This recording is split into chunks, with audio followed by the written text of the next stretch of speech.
Look at my girlfriend's goofy ass cat. What the hell are you doing, bro?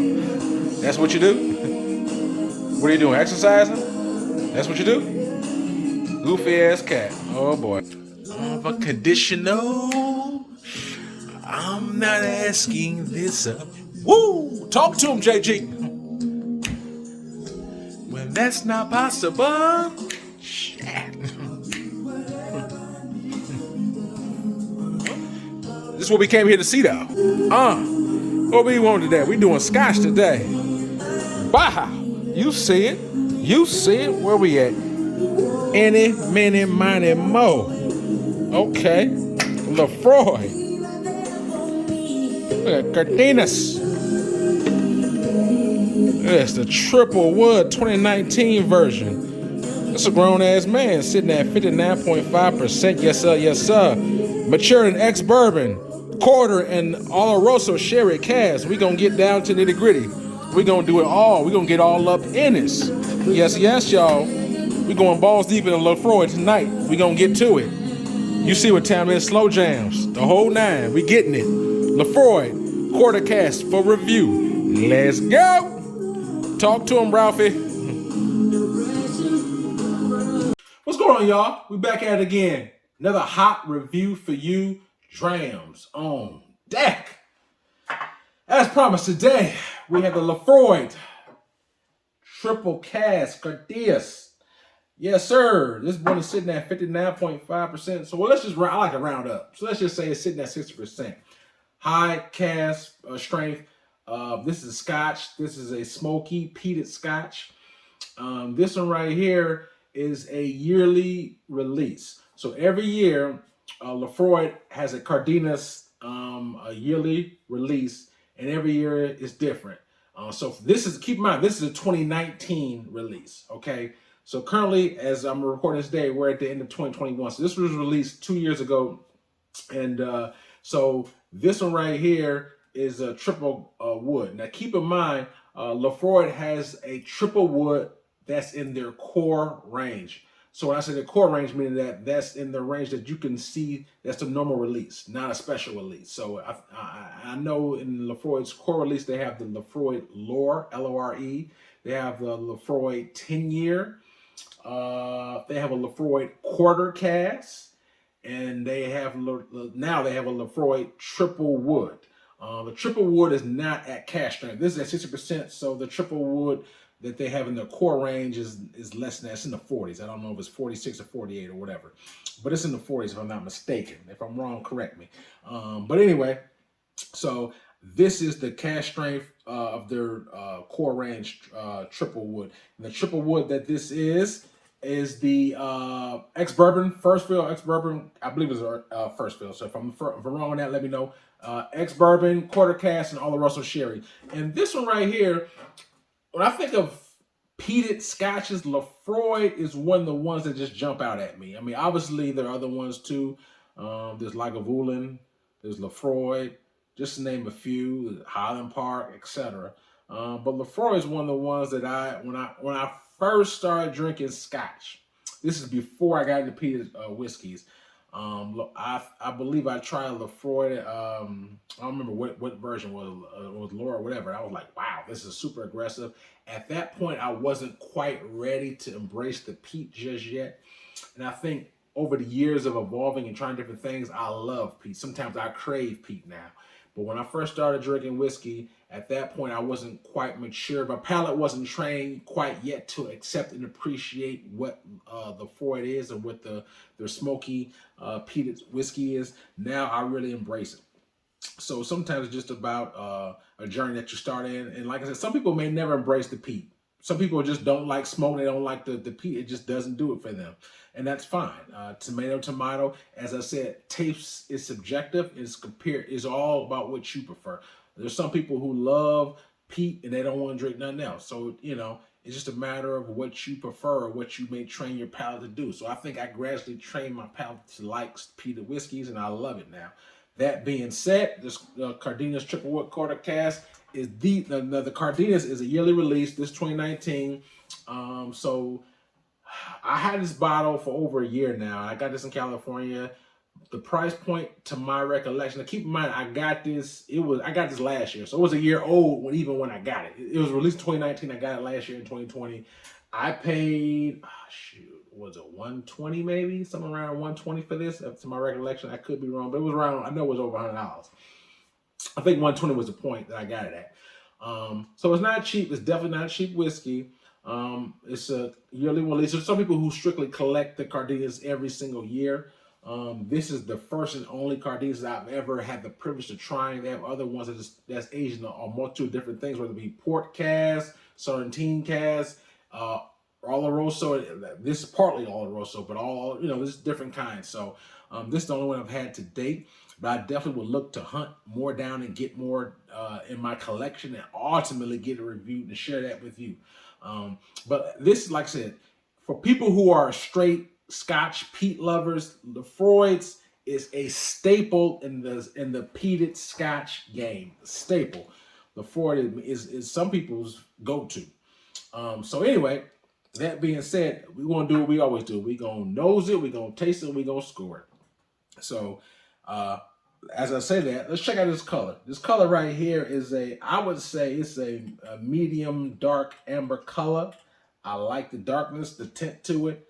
For me, the certain thing like certain darkness and teals just really attract me. So if I'm sipping a scotch or a whiskey and it's super dark, it just, I don't know, it just really appetizes me, so to speak. So this is a very nice, for me, appetizing color. I like the tint to it. That being said, let's see what this nose has to offer.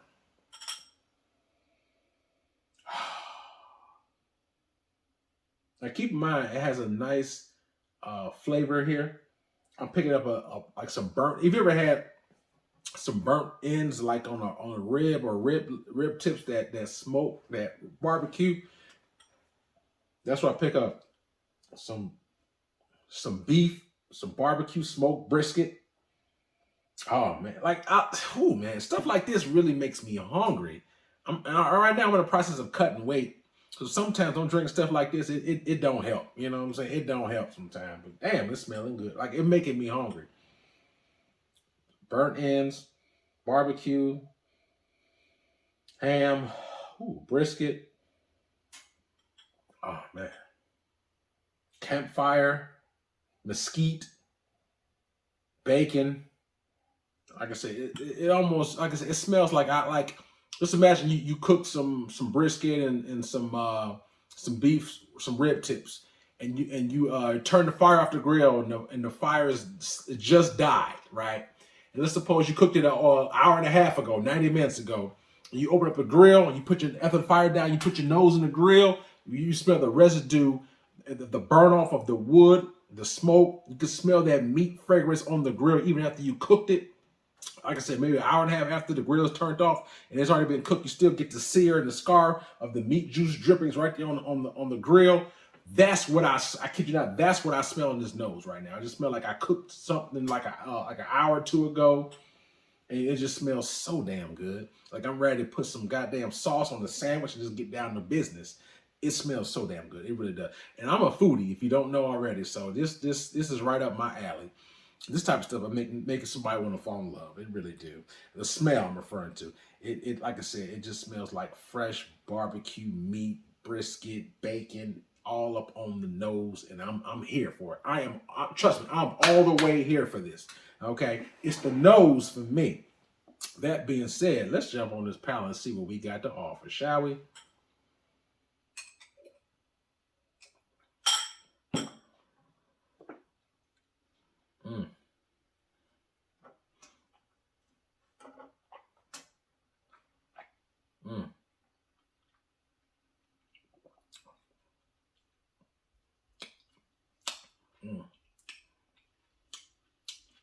That 60% ABV ain't no punk now. He ain't no punk. He just let me know he was here for a second. All right. I took that one to the chin. Second sip, it's gonna be a little bit better for me. Okay. I got a nice little punch of that alcohol with the flavor. I like that punch though. I like it. I'm here for it. Let's take one more sip. Cheers.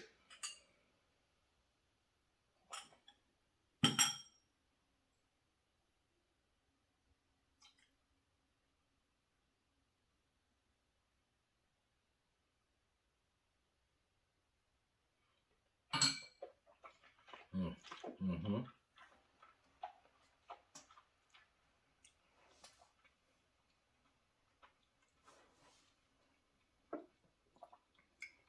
Mm. Campfire ash, smoked meat, mesquite wood. You pick up a nice dollop of that sherry on here. You can pick up the sweetness of that sherry wine influence. I can on the finish. I can get a nice that Oloroso sherry really shines. Just imagine if you had like a burnt end of a rib with some barbecue sauce, and I had it. Let's suppose I had it on a toothpick, right? So I got a nice rib tip on barbecue sauce. Now I dip it in some sherry wine and I eat it. That's what I pick up on this. It is good, y'all. I like it. It has a little bit of dryness on the finish, but all in all, it's still when you sort it around, it has a decent amount of sweetness on it too. So the proof is there, so you definitely feel it. But like I said, but at least for me, the more I sip, the proof I don't feel it quite as much. The first sip, it definitely hit me. Okay, woo woo. Took that one in the chin. Second, third one, it goes down easy. But this one right here, like I said, barbecue meat, bacon, campfire ash. And as you get a nice dollop of that sweet ginger, cinnamon, sherry influence on the finish. It's very good. I like it. It has that. If you ever heard my other previous reviews, the food factor. This one has the food factor. I also reviewed the Ardbeg Ugadal. That one has a food factor. Just name one.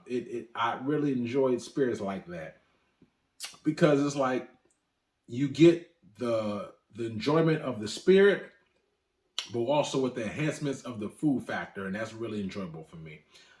That being said, you saw me as I took the second sip. I dropped some water in here, opened up. This is cask strength, so a little water definitely can open it up perhaps at times. So I definitely put some water in here. I probably should take one more little baby drop just to see if we got anything else to offer in here. I just want to see swirling around. I'm gonna try this with water. So 60%. So it definitely could take some water. And so yeah, this is a big boy. So let's take a sip of water and see what we got.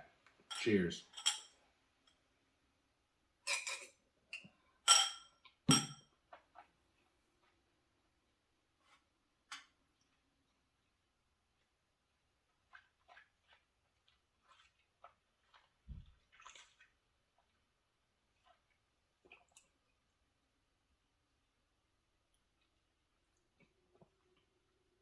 Mm. Now, with the water, I must say, I pick up more sherry, more bourbon, because when I say bourbon, because I pick a little bit more vanilla, and more of that sweet sherry, ginger, and also that rich sherry wine taste on that, a little bit more. But what I pick up less of the burnt end and the smoked meat. So this with the water, slightly more of the sweet notes of the cinnamon, the sherry wine, the vanilla, and a little bit slightly less of the meaty influence. To tell you the truth, I like to probably without water because I love that burnt smoke mesquite bacon taste. With this, I still pick up. It's good with or without water, but to me, I just love that meat factor. And as I put more water, at least on my palate, I get less meat and more of the cast influence as opposed to the meaty factor. But it all is subjective. It's some 60% for some people may be too much. They may need water, and it is what it is. So, but for me, I like it both ways. But without water, it's better for me. I love the food factor on there. Like I said, burnt end, smoked meat, bacon, campfire ash, vanilla, that sherry rich cinnamon, a little bit of that ginger spice, that sherry influence. It all rolls together. And when you swirl it around, the food without water, a lot of that bacon and smoked meat is what I get on the mid palate, and as it goes down, when I get more of the sherry influence, and then with the water, I get pretty much the sherry influence and a little the vanilla all throughout. The finish on this is good. It's medium high, pretty medium high on this one, 60%. So even especially if you don't put water in it, the finish will go a little bit longer. So it's strong, but it still sips very good. And for experienced drinker, I think that this will go good for you, or experienced drinkers. All in all, damn good dram. I love this. This may be. I haven't had all the Lafroigs. I've had the Lower. I've had a small sample of the Quarter Cask. I've had the traditional triple wood, and I've had this, which is the Cardenas higher proof. This by far is the best Laphroaig dram that I've personally had. I haven't had them all. I've only had like 4 of them. So out of the 4 that I've had between the Lower, a Quarter Cask, traditional triple wood, and this by far is the best one for me. Unfortunately, I haven't had the 10-year yet, nor the 10 years of cask strength. I've heard rave reviews about the Laphroaig 10-year cask strength. Unfortunately, I haven't tried that yet, and I would look to acquire that, but I've only had 4 of them. So, like I said, when I say it's the best Laphroaig I've had, I'm only basing off of what I've had. I haven't had them all. There's a lot of Cardenas. This is like 5, 6, 7 different ones I haven't had yet that may be better than this. I don't know, but I would definitely seek them out, hunt them out, and that's what I do. I feel like I'm a spirit hunter. I look and try to acquire things that are hard to find, that everybody doesn't have, and try to add that to the collection, share with you guys as always. So, by and large, this is a damn good dram. I'm going to take one more sip of this. I'm going to score it for you.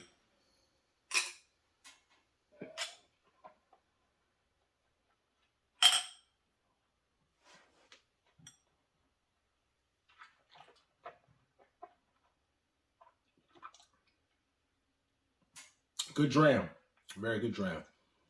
Anyway, so if I score this 1 to 10, 10 being the best for me, drams on deck. Man, it's good stuff, but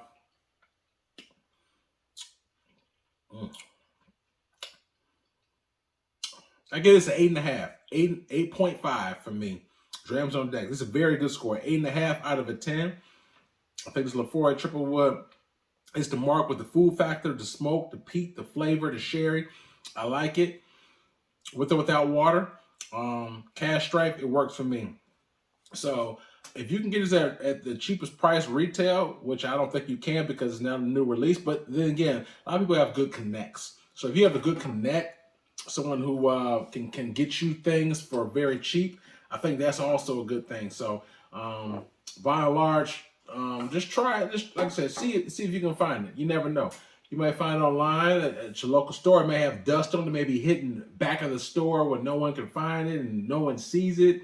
Pull out a couple things. Oh, wow, the 2019 triple, or any other Cardenas. So, but whatever, check it out if you have the opportunity to. I think it's a good dram, worth checking out. If you are a peated whiskey or even a cask strength person, I think you would definitely enjoy this. If you haven't tried it, please do yourself a favor and check it out.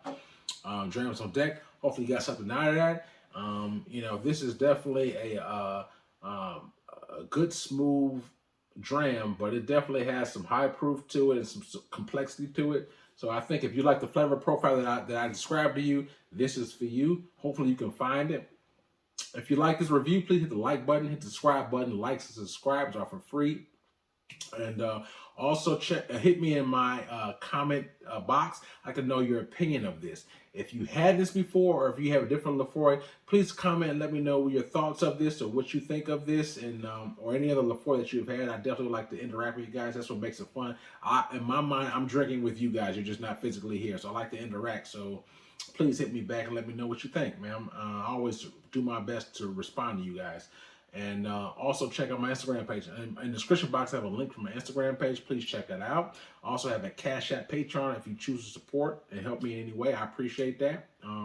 But your viewership and your interactions is good enough for me alone. I greatly appreciate y'all for tuning in, checking out Drams on Deck. If there's any other Laphroaig that you want me to review or talk about, please let me know, and I will try my best to get that to you. Till then, be safe, signing out. Drams on deck, yes sir.